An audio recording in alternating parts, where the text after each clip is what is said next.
జగిత్యాల జిల్లా కేంద్రంలోని housing board కాలనీలో వ్యభిచారం నిర్వహిస్తున్నారనే పక్కా సమాచారంతో సిఐ నటేష్ ఆధ్వర్యంలో జగిత్యాల పట్టణ పోలీసులు దాడులు నిర్వహించారు. ఈ దాడుల్లో ఇద్దరు నిర్వాహకులతో పాటు ఓ విటుడు, ముగ్గురు మహిళలను అదుపులోకి తీసుకున్నారు. పట్టణ పోలీస్ స్టేషన్లో ఏర్పాటు చేసిన విలేకరుల సమావేశంలో సిఐ నటేష్ మాట్లాడుతూ పట్టణంలోని హౌసింగ్ బోర్డు కాలనీలో వ్యభిచారం నిర్వహిస్తున్నారనే పక్కా సమాచారంతో దాడులు నిర్వహించామని, ఈ దాడుల్లో నిర్వాహకులతో పాటు ఒక విటుడు, ముగ్గురు మహిళలను అదుపులోకి తీసుకున్నామని, ఇద్దరు నిర్వాహకులు జగిత్యాల పట్టణానికి చెందిన రుబీనా, రిజ్వాన్లుగా గుర్తించామని, ఇద్దరిపై గతంలో పలు కేసులు ఉన్నాయని తెలిపారు. ముగ్గురు మహిళలను సఖీ కేంద్రానికి తరలించామని, నిర్వాహకులైన రుబీనా, రిజ్వాన్, విటుడు శ్రీనివాసులపై కేసు నమోదు చేసి రిమాండ్కు తరలిస్తున్నట్టు తెలిపారు.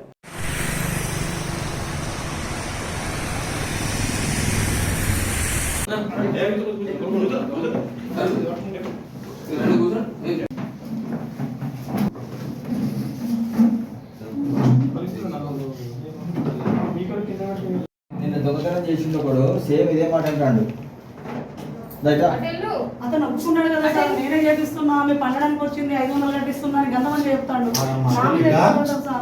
నువ్వు వీళ్ళంతా జగించాలి నీకు తెలుసు అందరికి. నడు నడు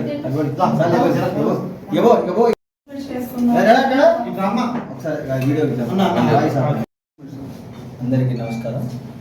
ఈరోజు ఆఫ్టర్నూన్ మాకు వచ్చిన ఇన్ఫర్మేషన్ ప్రకారం జగిత్యాల టౌన్లో housing board colony back side అవుట్స్కట్స్లో బ్రోతెల్ హౌస్ నడుస్తున్న ఒక పర్టికులర్ ఇన్ఫర్మేషన్ మీద మేము రైడ్ చేయడం జరిగింది. ఉమెన్ ఫోర్సు, తర్వాత మా ఫోర్సు, ఈ అందరం కూడా పోయి దాన్ని రైడ్ చేయడం జరిగింది. అక్కడ మాకు ఒక నలుగురు లేడీస్, అందులో ఒక ఆమె నడిపిస్తూ ఉన్నది హౌస్ని. ఆమెతో పాటు మొహమ్మద్ రిజ్వాన్ అని చెప్పేసి అతను, రుబీనా, ఇద్దరు కలిసి ఆ హౌస్ నడిపిస్తూ ఉన్నారు. వీళ్ళు ఈ రుబీనా అంటే ఆమె గతంలో కూడా జగిత్యాల, తర్వాత కోరుట్ల ఏరియాలో 4 కేసెస్లో ఆమె ఇన్వాల్వ్ అయింది. సేమ్ బ్రోతల్ కేసెస్లో ఇన్వాల్వ్ అయింది. ఇంతకుముందు నడిపించింది ఆమె సేమ్ బ్రోతల్. అదే ఇప్పుడు కూడా కంటిన్యూ చేస్తూ ఉన్నది. మేము రిజ్వాన్ అనే అతను కూడా రీసెంట్గా మళ్ళీ అతను కూడా స్టార్ట్ చేసిండు. ఆయనకు కూడా పాస్ట్ క్రిమినల్ హిస్టరీ ఉందని తెలుస్తుంది, అది వెరిఫై చేస్తున్నాం ఇంకా. సో ఈ రుబీనా అంటే మాత్రం హ్యాబిచువల్ నడిపిస్తూ ఉన్నారు జగిత్యాల టౌన్లో. ఇంకొక ముగ్గురు లేడీస్ ఉన్నారు, వాళ్ళు వివిధ ప్లేస్ వేరే దగ్గర నుంచి వచ్చిండ్రు. వాళ్ళందరినీ దీంట్లోకి దింపి బ్రోతల్ హౌస్ నడిపిస్తూ ఉన్నది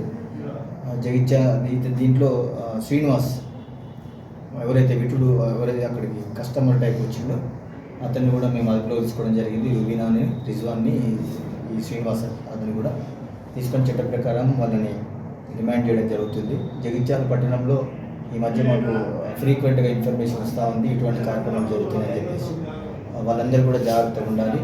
ఇది ఇది ఇది మంచి పద్ధతి కాదు, మన లొకాలిటీకి, మన సమాజానికి కూడా ఇది కరెక్ట్ పద్ధతి కాదు. గతంలో వివిధ ప్లేసులలో ఉండేది మన కరీంనగర్, ఉమ్మడి కరీంనగర్ జిల్లాలో. అవన్నీ కూడా ఇప్పుడు అంతా కూడా సెటరేట్ అయిపోయింది. ఇక్కడ ఇటువంటి కార్యక్రమాలు నడుస్తలేవు. కొంత జగిత్యాల టౌన్లోనే అక్కడక్కడ వినిపిస్తూ ఉన్నది, బయట నుంచి కూడా అట్లా తీసుకొచ్చి చేస్తున్నారని చెప్పేసి. ఇప్పుడు ఏదైతే వీళ్ళు ఉన్నారో, ఇప్పుడు ఈ కేసులో ఉన్న ముద్దాయిలు కూడా, అక్యూజ్లు కూడా వాట్సాప్ స్టేటస్ పెడితే ఆ స్టేటస్ తీసుకొని వాళ్ళు వీళ్ళని కాంటాక్ట్ కావడం జరుగుతూ ఉన్నది. సో ఆ వెహికల్, సెల్ ఫోన్లు కూడా సీజ్ చేసినాం.